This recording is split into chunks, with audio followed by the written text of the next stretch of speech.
तो स्वागत है आपका एक नए वीडियो में। ये हमारा घटना चक्र ज्योग्राफी का क्लास नंबर 12 है, जिसके अंतर्गत जो भारत का भौतिक प्रदेश है इसी वाले टॉपिक को ही हम लोग कंटिन्यू करेंगे। तो आज ये हमारा तटीय मैदान थोड़ा सा बचा हुआ उसको कंप्लीट करेंगे। उसके बाद भारत के जो द्वीप समूह हैं इसको हम लोग पढ़ेंगे। तो इस तरह से जो है आपका भारत का जो टोटल भौतिक विभाजन जो था वो कंप्लीट हो जाएगा। अगर हम लोग देखें तो भारत को, संपूर्ण भारत को 6 भौतिक जो है विभाजन में इसको बांटा गया था। सबसे पहले अगर हम लोग देखें तो पहला था आपका उत्तर एवं उत्तर पूर्वी का जो है विशाल पर्वतीय प्रदेश, इसके बारे में हम लोग पढ़े। सेकेंड है हम लोग उत्तरी विशाल मैदान के बारे में पढ़े थे। थर्ड टॉपिक हम लोग प्रायद्वीपीय भारत पढ़े। चौथा टॉपिक हम लोग थार मरुस्थल पढ़ रहे थे और थार मरुस्थल कंप्लीट किए। पांचवा टॉपिक जो है तटीय मैदानी प्रदेश पढ़ रहे हैं। तो तटीय मैदानी प्रदेश हम लोग कल भी थोड़ा सा पढ़े थे, आज इसका थोड़ा सा बचा हुआ भाग इसको हम लोग देख लेते हैं। इसके बाद हम लोग द्वीप समूह के बारे में पढ़ेंगे, तो फिर ये वाला टॉपिक आपका कंप्लीट हो जाएगा। और फिर द्वीप समूह के बाद हम लोग ये टॉपिक कंप्लीट करके फिर सारे MCQ सॉल्व करेंगे, तो फिर आपका दिक्कत कहीं भी नहीं होगा। ठीक है, तो आपको जो तटीय मैदान के बारे में बताया गया था, तो तटीय मैदान को एक है आपका पूर्वी तटीय मैदान और एक है आपका पश्चिमी तटीय मैदान के रूप में इसको विभाजित किया गया था। पूर्वी तटीय मैदान में हम लोग देखे थे कि आपका जो है सबसे पहले ऊपर में आपका कच्छ का रण आता है, उसके बाद काठियावाड़ का जो मैदान है, उसके बाद जो है यहाँ पे आपका ये गया है खंबाती खाड़ी। ठीक है, उसके बाद यहाँ पे दमन वाला क्षेत्र है, तो दमन से लेकर गोवा वाले क्षेत्र को हम लोग बोलते हैं काठियावाड़ तटीय मैदान। ऊपर में है आपका, सबसे ऊपर में है काठियावाड़ तटीय मैदान, नीचे में है दमन से गोवा आपका कोंकण तटीय मैदान। फिर आपका जो है गोवा से लेकर न्यू मैंगलोर तक कन्नड़ तटीय मैदान। फिर है आपका न्यू मैंगलोर से लेकर कन्याकुमारी तक मालाबार तटीय मैदान। यहाँ तक हम लोग समझ गए हैं। अगर पूर्व में देखें तो आपका उत्तरी सरकार है, उत्तरी सरकार के नीचे में आपका काकीनाडा है, गोवा के आसपास में ही समकालीन, और न्यू मैंगलोर के समकालीन में आपका कोरोमंडल तटीय समूह।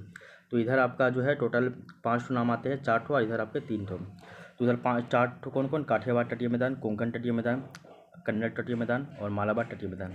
और पूर्व की ओर पूर्वी तटीय मैदान में उत्तरी सरकार, काकीनाडा तटीय मैदान और आपका कोरोमंडल तटीय मैदान। यहाँ तक हम लोग देख चुके थे। हम लोग जो है पश्चिमी तटीय मैदान के बारे में पढ़ लिए थे, और उसके बारे में जो भी हम लोग ये भी जाने थे कि जो आपका पश्चिमी तटीय मैदान है वो आपका मस्जिद तट का एग्जाम्पल है, जबकि पूर्वी तटीय मैदान जो है वो मस्जिद तट का जो है ये एग्जाम्पल है। यहाँ तक तो हम लोग पढ़ चुके थे, दिक्कत नहीं होना चाहिए यहाँ तक आपको। इसके अलावा हम लोग को अब पूर्वी तटीय यानी कि ईस्टर्न कोस्ट के बारे में पढ़ना था। जो आपका पूर्वी तटीय है यानी कि ईस्टर्न कोस्ट, उसको 3 भागों में बांट के पढ़ते हैं। पहला आपका उत्तरी सरकार, दूसरा है काकीनाडा तटीय मैदान, तीसरा है कोरोमंडल तटीय मैदान। ठीक है, यहाँ तक हम लोग इसको बांट कर पढ़ते हैं। सबसे पहले हम लोग उत्तरी सरकार तटीय मैदान के बारे में देखते हैं। इसके बारे में बताया गया कि ये उड़ीसा से कृष्णा डेल्टा तक तटीय मैदान है। तो उड़ीसा से लेकर कृष्णा नदी का जो डेल्टा है वहाँ तक का जो तटीय मैदान है उसको हम लोग उत्तरी सरकार कहते हैं। तो उड़ीसा से लेकर, मान लीजिए ऐसा है, ये पूरा आपका पूर्वी तटीय मैदान है और ये आपका पश्चिमी तटीय मैदान है। तो यहाँ पे देखिए ये वाला क्षेत्र को हम लोग क्या कह रहे हैं, इतना से इतना तक को, इसको बोल रहे हैं उत्तरी सरकार। यहाँ उड़ीसा से लेकर यहाँ पे जो है कृष्णा नदी का जो डेल्टा क्षेत्र है इसको बोलते हैं उत्तरी सरकार। ठीक है, ये वाला पॉइंट आपको अब दिक्कत नहीं होना चाहिए। ठीक है, आगे देखिए। इसके बाद नया इसी में बताया जा रहा है कि भारत की सबसे बड़ी अगर खारे पानी की झील देखें यानी कि स्लाइन वाटर देखें तो वो आपका चिल्का झील है। ठीक है ना। और उड़ीसा का तटीय मैदान जिसको हम लोग उत्कल भी कहते हैं, तो उड़ीसा से लेकर कृष्णा नदी तक का जो क्षेत्र है उसको हम लोग बोलते हैं उत्तरी सरकार तटीय मैदान। और यहीं पे उड़ीसा में आपका एक जो झील है उसको बोलते हैं, मतलब उड़ीसा में ही इसको बोला जाता है, एक तरह से समझिए इसका नाम है उत्कल तट। तो जो उत्तरी सरकार है इसी का ही नाम है उत्कल तट। और उत्कल जो तट है इसी तट में जो है आपका एक लैगून झील है जिसको बोलते हैं चिल्का झील। और ये जो चिल्का झील है जो आपका भारत की सबसे बड़ी खारे पानी की झील है यानी कि स्लाइन वाटर लेक है। लैगून झील का ही एक प्रकार होता है जो सर्वाधिक मालाबार तट पे ही, लैगून जो है एक प्रकार से झील का ही एक तरह से छोटा सा प्रकार होता है, पार्ट होता है, जो कि मालाबार तट में ज़्यादा मिलता है। मालाबार तट आपको यहाँ पे बताया गया था, यहाँ मालाबार तट है और यहाँ पे आपका लैगून झील ज़्यादा मिलता है। ठीक है ना। और यहाँ पे आपका चिल्का जो लैगून ये मिलता है, एक तरह से चिल्का झील मान लीजिए। आर्द्र भूमि, इस देखिए भारत की सबसे बड़ी खारे पानी की ये झील है, ये आपका वेटलैंड है यानी कि आर्द्र भूमि है, बिल्कुल सही बात। चिल्का लेगुन को दया नदी जो है, चिल्का लेगुन में दया नदी आकर गिरती है, तो एक नदी का नाम है दया, वो दया नदी जो है वो आपका चिल्का झील में ही आकर गिरती है। ये वाले पॉइंट को भी याद रखिएगा। तो उत्तरी सरकार को जो तटीय मैदान है ये आपका उड़ीसा से लेकर डेल्टा तक, ये उड़ीसा से लेकर कृष्णा नदी के डेल्टा तक क्षेत्र ये फैला हुआ है।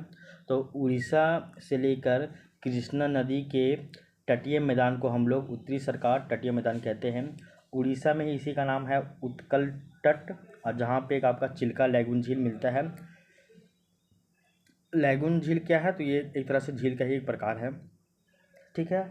चिल्का अगर लैगून की बात करें वो आपका खारे पानी की सबसे बड़ी झील है पूरे भारत में, ठीक है। अब इसके बाद देखिए यहाँ पे ये आपका पूर्वी तट मैदान दिखाया जा रहा है। इधर से एक नदी आ रही है आपका, फ्लो हो रही है, इसको बोला जाता है आपका गोदावरी नदी। ये गोदावरी नदी ऐसे फ्लो हो रही है। नीचे में ये कृष्ण नदी फ्लो हो रही है, और नीचे में ये देख लीजिए आप, इधर आपका पूर्वी घाट है, पश्चिमी घाट, इधर आपका पूर्वी घाट है। पूर्वी जैसे घाट और पूर्वी तट ये सभी सतत नहीं है, असतत है, क्योंकि नदियाँ अधिकांश नदियाँ इधर ही की ओर प्रवाहित हो रही है। तो दो नदी याद रखिएगा, एक आपका कृष्णा नदी और एक आपका गोदावरी नदी, ठीक है ना। फिर देखिए कृष्णा नदी और जो गोदावरी नदी है, जहाँ पे लोग डेल्टा गिरा रही है, उस डेल्टा वाले क्षेत्र में ही जहाँ पे डेल्टा आपका गिरा रही है, इस वाले क्षेत्र को हम लोग बोलते हैं काकीनाडा तटीय मैदान, ठीक है ना। तो इधर से एक आ रही है आपका गोदावरी नदी, यहाँ से आ रही है कृष्णा नदी, इसका जो डेल्टा वाला क्षेत्र है इसको बोलते हैं काकीनाडा तटीय मैदान। ऊपर वाले भाग को तो हम लोग बोल दिए उत्तरी सरकार, और गोदावरी नदी और कृष्णा नदी का क्षेत्र को बोल दिए हम लोग काकीनाडा तटीय मैदान, ठीक है। आगे इसके बारे में देखिए कि नॉर्थ ईस्ट मानसून और विंटर मानसून यहाँ से टकराता है। तो काकीनाडा तटीय मैदान में ना आपका ठंडा के समय में भी वर्षा होता है, क्योंकि यहाँ पे जो है लौटती हुई मानसून यहाँ से टकराती है, तो ठंडे में वर्षा करवाती है। तो अच्छा ठीक है, सॉरी, ये काकीनाडा में नहीं बल्कि कोरोमंडल में करवाती है, वो हम लोग आगे देखेंगे, चलिए ठीक।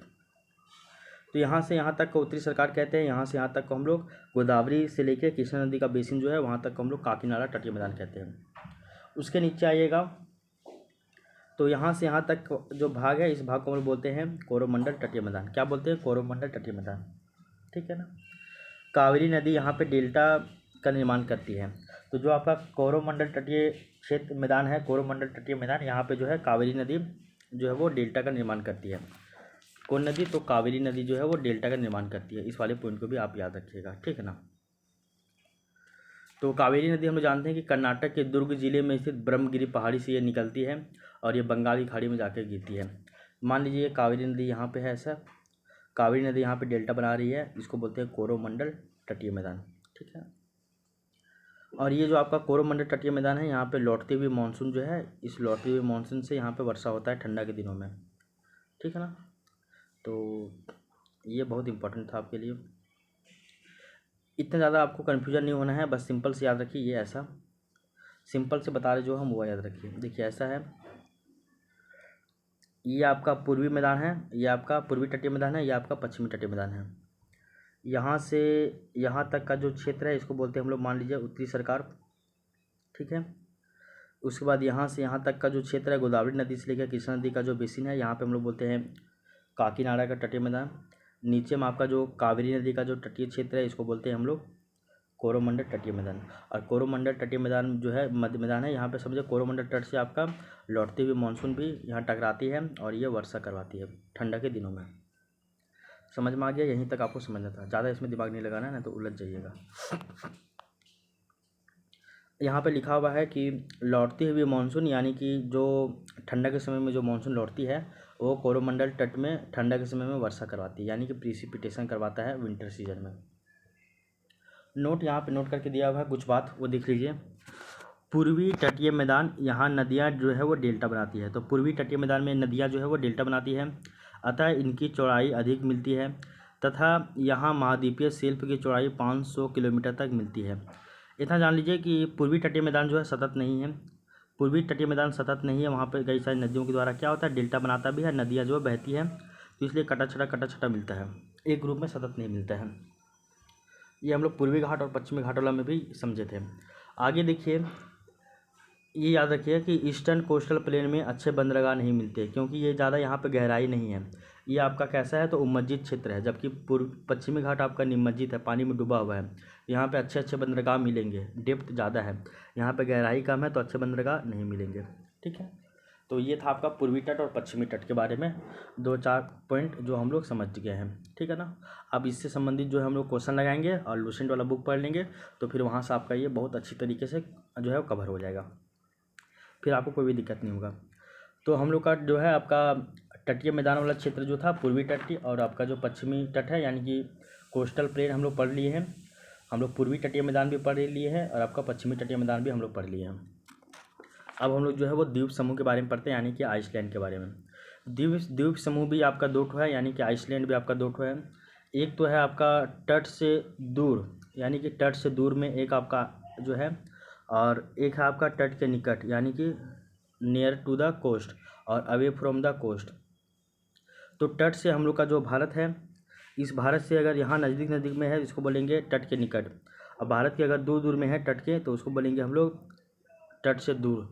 तो अंडमान निकोबार और लक्षद्वीप ये दोनों जो है वो तट से दूर है, ठीक है ना। इस वाले पॉइंट को भी आप याद रखिएगा, यहाँ तक दिक्कत नहीं होना चाहिए। आगे देखिए,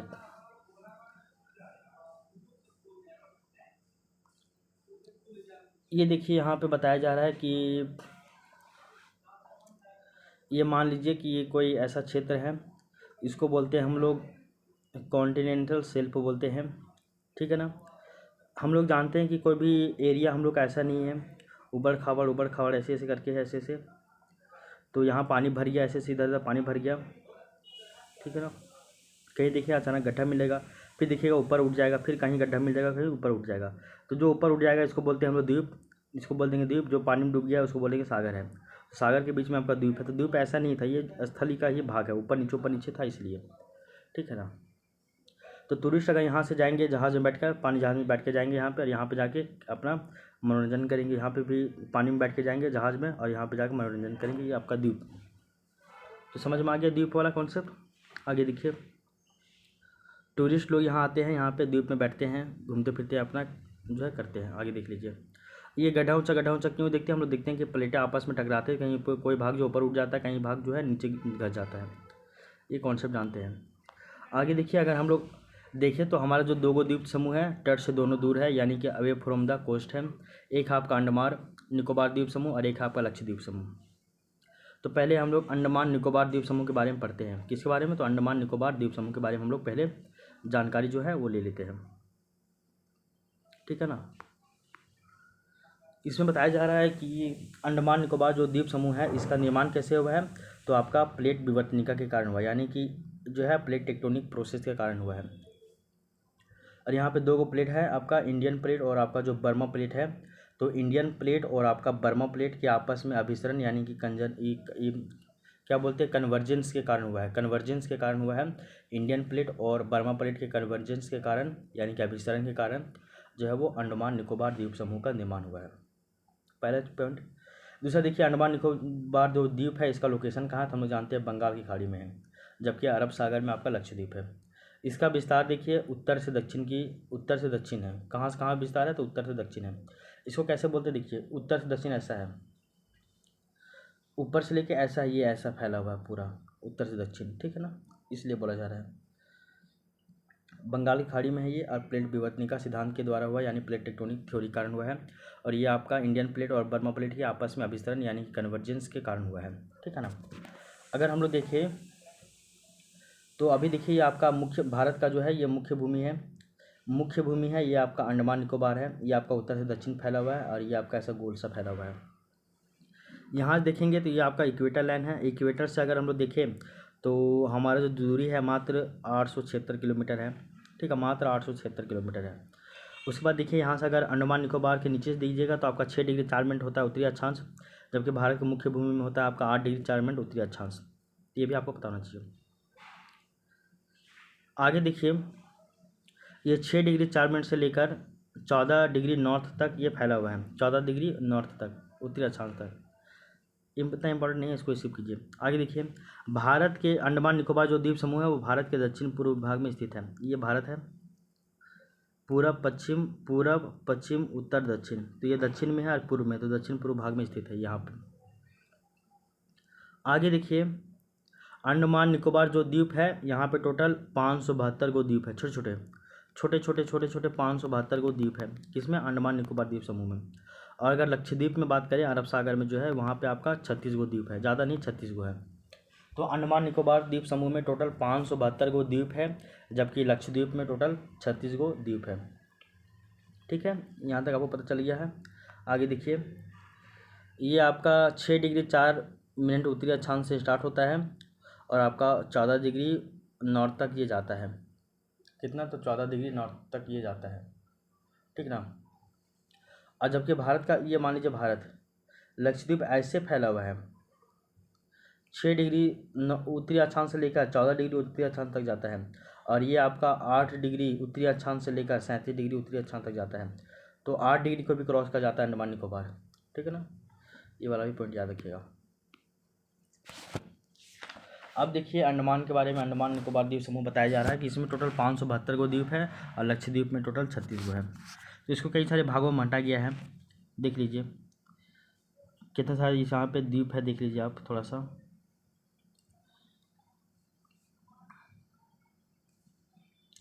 पहला द्वीप जो यहाँ पे है, अच्छा ये तो एकदम नहीं दिख रहा है, पहला द्वीप यहाँ पे है, इसको बोलते हैं कोका आइलैंड यानी कोका द्वीप, जो कि म्यांमार यहाँ पे फैला हुआ है, म्यांमार में है यहाँ पे।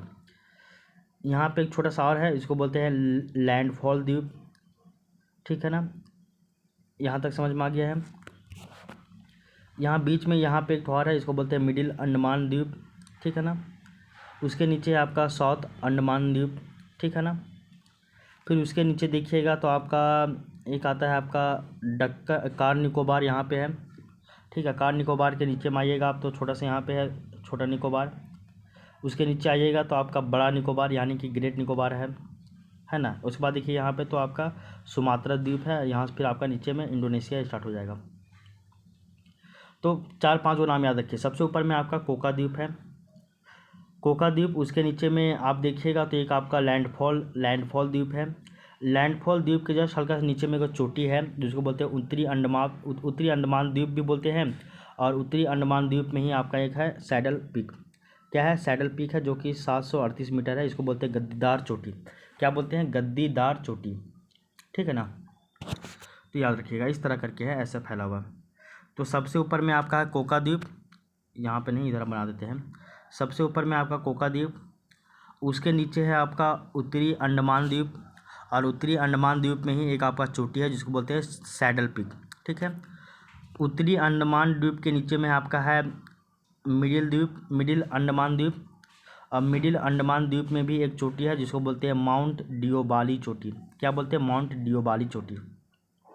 ऊपर में कोका द्वीप, उसके नीचे है उत्तरी अंडमान द्वीप, फिर नीचे है आपका मिडिल अंडमान द्वीप। मिडिल अंडमान द्वीप में एक चोटी है माउंट डिओबाली चोटी 515। उत्तरी अंडमान द्वीप में एक चोटी है सैडल पीक जिसको बोलते हैं गद्दीदार चोटी 738। उसके नीचे आइएगा तो मिडिल अंडमान द्वीप के नीचे में तो देखिएगा तो है आपका साउथ अंडमान द्वीप। तो मिडिल अंडमान द्वीप के नीचे में है आपका क्या? तो साउथ अंडमान द्वीप। साउथ अंडमान द्वीप के नीचे देखिएगा तो आपका लिटिल अंडमान है, यानी कि छोटा अंडमान है, छोटा अंडमान है। फिर यहाँ पे पाइएगा आप देखिएगा कि पूरा सा पानी में डूबा हुआ है। तो यहाँ पे देखिएगा कि जो आपका छोटा अंडमान क्या है? छोटा अंडमान। और जो आपका ये देखिए, ये आपका ये वाला छोटा अंडमान है, और ये वाला जो है आपका मिडिल अंडमान है। तो मिडिल अंडमान और जो आपका जो है छोटा, सॉरी, ये आपका दक्षिण अंडमान। तो दक्षिण अंडमान और ये आपका छोटा अंडमान, इन दोनों के बीच में जो है वो पानी फ्लो हो रही है। इसको हम लोग दोनों को जो चेंज करती है उसको बोलते हैं हम लोग क्या? तो उसको बोलते हैं दक्कन पास। क्या बोलते हैं? दक्कन पास या फिर दक्कन चैनल। तो दक्षिणी अंडमान और नीचे में छोटा अंडमान, तो दक्षिणी अंडमान और छोटा अंडमान को कौन चैनल पास करती है? तो दक्कन पास, ठीक है। उसके बाद अभी बताया गया था ये आपका छोटा अंडमान है। छोटा अंडमान के नीचे में देखिएगा तो यहाँ पे आपका है एक कार द्वीप या कार निकोबार, ठीक है ना। तो कार निकोबार और आपका छोटा अंडमान में भी एक पानी का फ्लो हो रहा है जिसको बोलते हैं 10 डिग्री चैनल। तो 10 डिग्री चैनल जो है वो आपका कार निकोबार और आपका छोटा अंडमान के बीच में पाया जाता है, ठीक है। उसके देखिएगा तो यहाँ पे हम लोग देख लिया। अभी ऊपर में देखिए छोटा अंडमान, अब नीचे में इसके बाद देखते हैं हम लोग कार निकोबार। कार निकोबार के बाद देखते हैं हम लोग छोटा निकोबार। तो छोटा अंडमान ये वाला था, छोटा अंडमान ये है, कार जो है, फिर छोटा निकोबार ये है, छोटा अंडमान ये, फिर छोटा निकोबार ये, और ये कार निकोबार ये, ठीक है। फिर देखिए छोटा निकोबार के नीचे में देखिएगा तो एक आपका यहाँ पे एक ठौर है जिसको बोलते हैं बड़ा निकोबार। क्या बोलते हैं? बड़ा निकोबार। और बड़ा निकोबार में ही एक आपका चोटी है, यहाँ पे बड़ा निकोबार में ही एक चोटी है जिसको बोलते हैं हम लोग माउंट थ्रिलर चोटी। क्या बोलते हैं? Mount thriller. और माउंट थ्रिलर चोटी है, ये आपका 642 मीटर है। कितना है? तो 642 मीटर है। समझ में आया? बहुत कन्फ्यूजन था ना ये, हम लोग समझ गए अब। फिर देखिए यहाँ पे जो आपका ये बड़ा निकोबार है, बड़ा निकोबार यहाँ पे नीचे में फिर आपका सुमात्रा, इधर नीचे में आपका सुमात्रा द्वीप है, ठीक है। यहाँ पे आपका सुमात्रा द्वीप है, और सुमात्रा द्वीप और जो आपका बड़ा निकोबार है, इन दोनों के बीच में एक ग्रैंड चैनल आता है। कौन सा है? तो ग्रैंड चैनल। तो 3 गो चैनल हम लोग अभी याद किए हैं। एक है आपका ग्रैंड चैनल जो कि इंडोनेशिया और जो है वो बड़ा निकोबार के बीच में है। उसके बाद बड़ा निकोबार के पहले हम लोग जाते हैं छोटा निकोबार, छोटा निकोबार के पहले जाते हैं हम लोग जो है कार निकोबार। और ये जो कार निकोबार है और आपका जो उसके ऊपर जाते हैं तो छोटा अंडमान। तो छोटा अंडमान और कार निकोबार के बीच में जो द्वीप है, इस द्वीप को हम लोग क्या बोलते हैं? तो 10 डिग्री चैनल। मतलब ये पानी वाला जो पास है इसको बोलते हैं 10 डिग्री चैनल।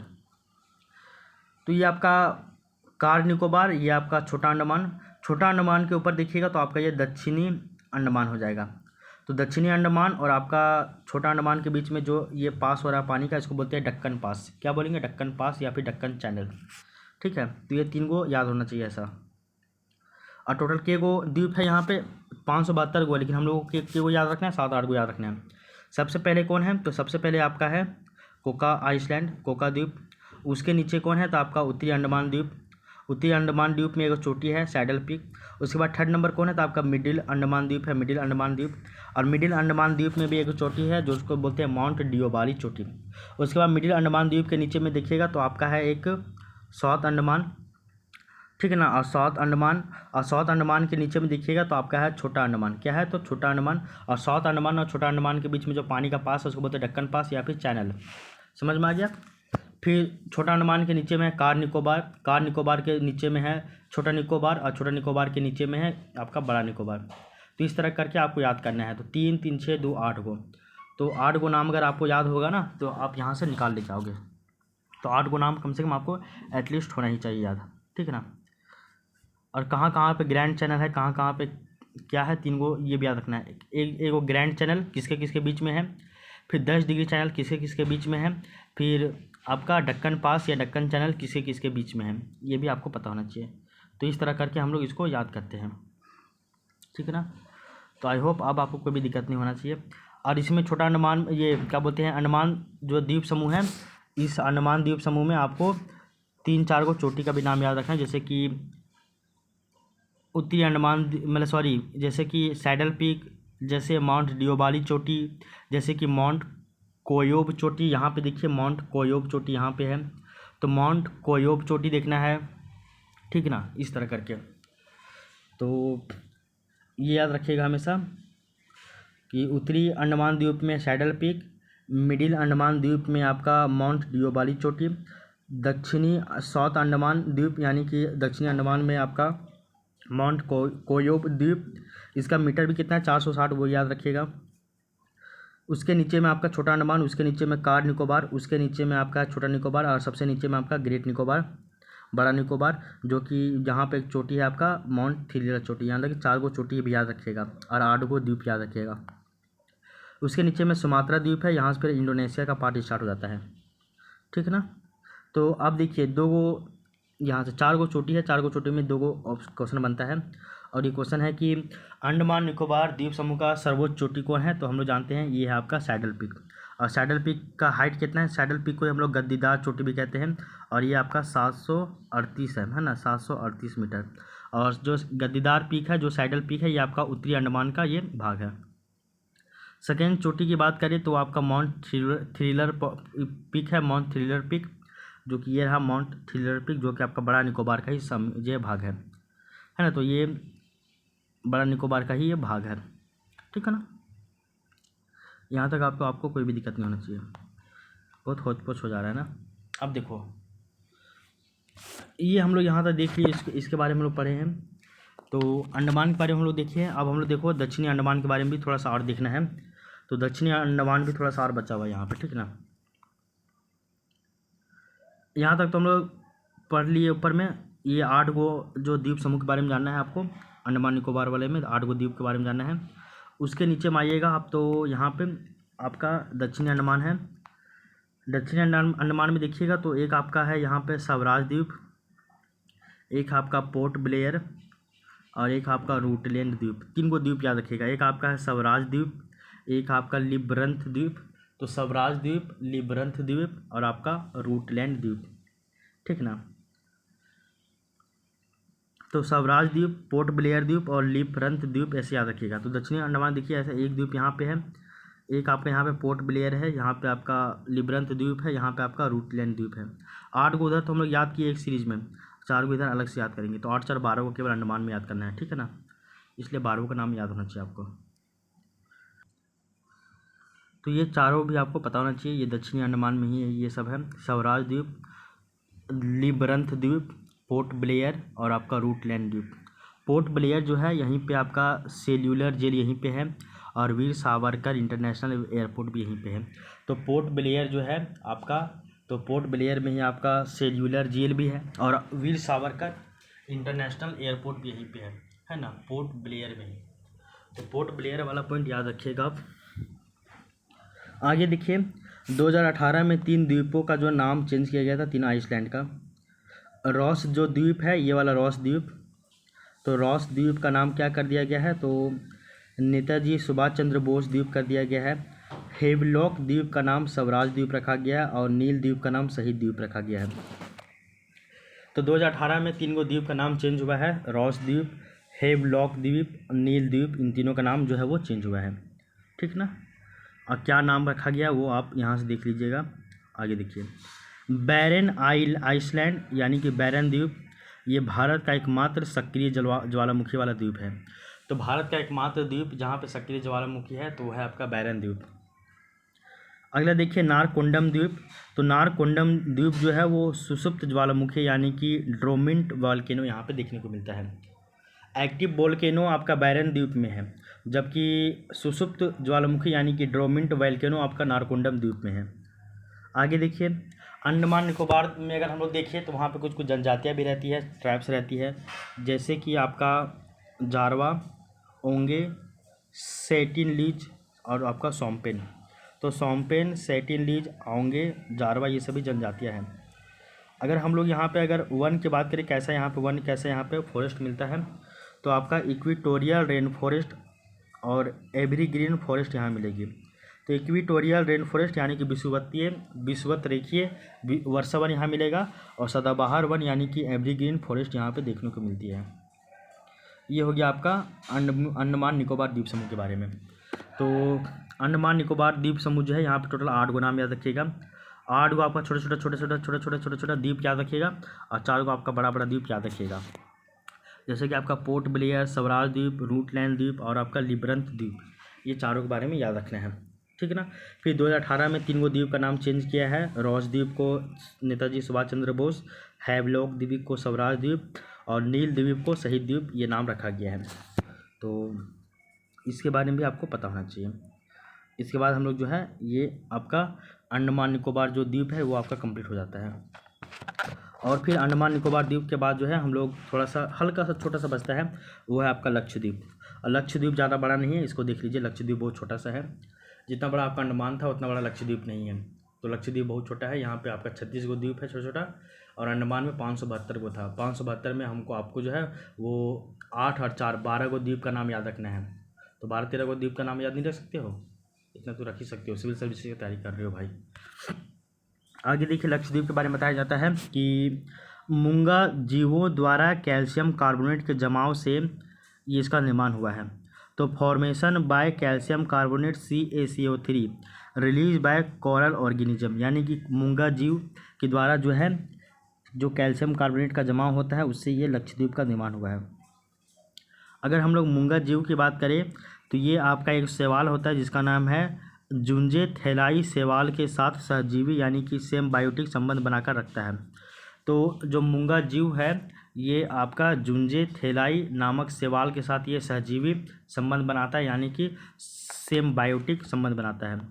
लक्षद्वीप में अगर देखें तो टोटल 32 गो द्वीप है, और अगर इसका विस्तार देखिए तो ये आपका 8 डिग्री उत्तरी अक्षांश से लेके 12 डिग्री उत्तरी अक्षांश तक था। और वो आपका कहाँ से कहाँ तक था, तो वो जो है वो आपका जो है वो 6 डिग्री उत्तरी अक्षांश से लेकर 14 डिग्री उत्तरी अक्षांश तक था। कौन, तो अंडमान। समझ में आ गया। इसका अगर देशांतरीय विस्तार देखिए तो आपका 71 डिग्री ईस्ट से पूर्व से लेकर 74 डिग्री पूर्व तक ये आता है। तो 71 से लेकर 74 तक आता है। और जबकि भारत जो है वो स्टार्ट होता है आपका 68 डिग्री 7 मिनट से लेकर 97.25 पूर्व देशांतर तक। आगे देखिए, ये आपका मालाबार तट से लगभग 280 किलोमीटर से लेकर 480 किलोमीटर की दूरी में है। अगर ये बात करें हम लोग ऐसा, तो इस वाले भाग में आपका यहाँ पे देखते हैं हम लोग ना बहुत सारे तट हैं। तो अगर हम लोग मालाबार तट की बात करें तो मालाबार तट आपका ये वाला है, मालाबार तट, ये वाला मालाबार तट है। तो मालाबार तट से आपका 280 से लेकर 480 किलोमीटर के बीच में ये पाया जाता है, इतना दूर है ये। आगे देखते हैं हम लोग, अगर हम लक्षद्वीप में अगर बात करें तो ज़्यादा नहीं है, 4-5 गो द्वीप है, उसको याद कर लेना बस। पहला है आपका कौन, तो पहला है आपका बित्रा द्वीप, दूसरा है आपका कदमत द्वीप। पहला है बित्रा द्वीप, दूसरा है कदमत द्वीप। उसके नीचे में है आपका कवरती, जो कि लक्षद्वीप की राजधानी भी है। उसके बाद इधर आपका एक और है, वो है आपका एंद्रोथ द्वीप। कौन है, तो एंद्रोथ द्वीप। उसके नीचे में और 4-5 छोटे छोटे द्वीप है, वो हमको याद नहीं रखना है। उसके नीचे में याद रखना है केवल ये जो है मिनिकॉय वाला याद रखना है। उसके बाद आपका जो मालदीव के बारे में याद रखना है, मालदीव गणराज्य के बारे में याद रखना है, ठीक है ना। तो इतना याद रखना है। आगे देखिए, ऊपर में आपका बित्रा द्वीप, फिर आपका कदम द्वीप और आपका कवरती को जो पास कर रहा है वो है 11 डिग्री चैनल। तो कवरती और जो आपका कदमत द्वीप, इन दोनों के बीच में आपका 11 डिग्री चैनल। फिर कवरती बोलिए या फिर एंद्रोथ द्वीप से जो आपका मिनिकॉय है यहाँ पे पास हो रहा है 9 डिग्री चैनल। तो इसको 9 डिग्री चैनल मिनिकॉय को एंद्रोथ या फिर कवरती को सेपरेट कर रहा है, जबकि कवरती और कदमत को सेपरेट कर रहा है 11 डिग्री चैनल। तो ऊपर में आपका 11 डिग्री चैनल, उसके नीचे 9 डिग्री चैनल और उसके नीचे 8 डिग्री चैनल, ठीक है ना। 11 डिग्री चैनल जो है वो आपका कदमत को और आपका कवरती को अलग कर रहा है, जबकि यहाँ पे कवरती है, यहाँ पे एंद्रोथ है। तो कवरती एंद्रोथ को अलग कर रहा है मिनिकॉय से, वो है आपका 9 डिग्री चैनल। उसके बाद यहाँ पे 8 डिग्री चैनल है। तो 8 डिग्री चैनल जो है मिनिकॉय को मालदीव से अलग करता है। तो मालदीव को मिनिकॉय से 8 डिग्री चैनल जो है वो अलग करता है, ठीक है ना। तो ये आपको समझ में आ गया। सबसे ऊपर बित्रा द्वीप, उसके बगल में कदमत द्वीप, उसके नीचे में कवरती द्वीप और कदमत द्वीप को अलग कर रहे हैं 11 डिग्री चैनल। उसके बाद कवरती द्वीप के ही आसपास में एंद्रोथ द्वीप है, और कवरती एंद्रोथ द्वीप के नीचे में आप देखिएगा तो मिनिकॉय द्वीप है, और इन दोनों के बीच में 9 डिग्री चैनल है, ठीक है ना। उसके बाद फिर मिनिकॉय और उसके नीचे में मालदीव गणराज्य, और इन दोनों के बीच में है 8 डिग्री चैनल, ठीक है। आगे देखिए, कदमत व ठुंडी तट को ब्लू फ्लैग टैग प्रदान किया गया है। तो कदमत और जो ठुंगी तट है इसको ब्लू फ्लैग जो है टैग इसको प्रदान किया गया है। और भारत में टोटल 12 गो द्वीप ऐसे हैं जिसको ब्लू फ्लैग टैग जो मिला है। और ब्लू फ्लैग टैग मतलब क्या होता है कि सबसे खूबसूरत द्वीप। तो भारत में 12 गो ब्लू फ्लैग टैग है, यानी कि खूबसूरत द्वीप है, जो कि डेनमार्क के द्वारा घोषणा किया जाता है। तो कदमत और जो आपका ठुंडी द्वीप है, यहाँ पे देखिए ये आपका है कदमत द्वीप, और इधर ही कहीं पे है आपका ठुंडी द्वीप। इसको जो है वो आपका ब्लू फ्लैग टैग ये मिला है डेनमार्क के द्वारा, यानी कि खूबसूरत द्वीप है ना। तो ये हम लोग जो है अंडमान और निकोबार द्वीप समूह के बारे में पढ़ लिया आज, ठीक है ना। अब इससे संबंधित हम लोग जो क्वेश्चन है घटना चक्र बुक में जो भी दिया हुआ है इनको सॉल्व करेंगे, और उनको जो है सॉल्व करने के बाद हम लोग जो है वो लुसेंट को आप थोड़ा याद कर लीजिएगा। लुसेंट में जो भी फैक्चुअल डाटा दिया हुआ है, लुसेंट में देखिएगा तो इंडियन ज्योग्राफी जो है वो आपका ज़्यादा नहीं है। अगर वहाँ देखेंगे हम लोग तो इंडियन ज्योग्राफी जो है आपका लगभग 32 पेज में दिया हुआ है इंडियन ज्योग्राफी। तो आप वहाँ से इंडियन ज्योग्राफी को भी याद कर सकते हैं लुसेंट वाले बुक से भी। 32 को पेज वहाँ दिया हुआ है। बाकी बात ये घटना चक्र वाला बुक देख लीजिए, और ये जो हम सब्जेक्टिव भी बतला रहे हैं ये भी आपको समझ में आना चाहिए, यहाँ देख लीजिएगा। तो फिर आपका ज्योग्राफी, आपका इंडियन ज्योग्राफी कहीं भी नहीं जाने वाला है। इंडियन ज्योग्राफी पूरी तरीके से आपके हाथ में होगा फिर, है ना। तो अब यहाँ पे आपको दिमाग नहीं लगाना, ज़्यादा परेशान नहीं होना कुछ भी, ठीक है। तो ये जो है हम लोग भारत का भौतिक प्रदेश जो है वो 6 गो था ना, 6 गो हम लोग कंप्लीट कर लिए हैं। पहला हम लोग देखे उत्तर का और हम लोग उत्तर पूर्व का जो है पर्वतीय मैदान के बारे में जाने, हम लोग हिमालय के बारे में पूरा डिटेल से पढ़े। उसके बाद उत्तर विशाल मैदान के बारे में पढ़े। उसके बाद जो है हम लोग भारत का जो प्रायद्वीपीय भारत है उसके बारे में पढ़े, है ना। उसके बाद नेक्स्ट हम लोग जो है वो थार मरुस्थल के बारे में पढ़े। उसके बाद हम लोग भारत का जो है तटीय मैदान जो है उसके बारे में पढ़े, तटीय सीमा के बारे में। उसके बाद हम लोग जो है वो द्वीप समूह के बारे में पढ़े, अंडमान द्वीप समूह और आपका निकोबार द्वीप समूह, इन दोनों के बारे में पढ़े। अंडमान निकोबार और आपका लक्षद्वीप समूह, इन दोनों के बारे में पढ़े। तो सब्जेक्टिव क्लास आज हम लोग यहीं तक रहने देंगे, ज़्यादा लंबा नहीं होगा आपके कंप्लीट हो गया है। इसके बाद आप लुसेंट थोड़ा सा पढ़ लीजिएगा और उसके बाद जो है घटनाचक्र का क्वेश्चन सॉल्व कर लीजिए, फिर आपका क्वेश्चन कहीं भी बाहर नहीं जाएगा। तो कल की क्लास में हम लोग जो है भारत का भौतिक प्रदेश से संबंधित जितना भी क्वेश्चन है घटनाचक्र में उनको लगाने का प्रयास करेंगे। 1-2 सेशन में वो भी कंप्लीट हो जाएगा। उसके बाद हम लोग इसके आगे की चर्चा करेंगे। तो तब तक के लिए थैंक यू, टेक केयर, मिलते हैं अब नेक्स्ट क्लास में, बाय बाय।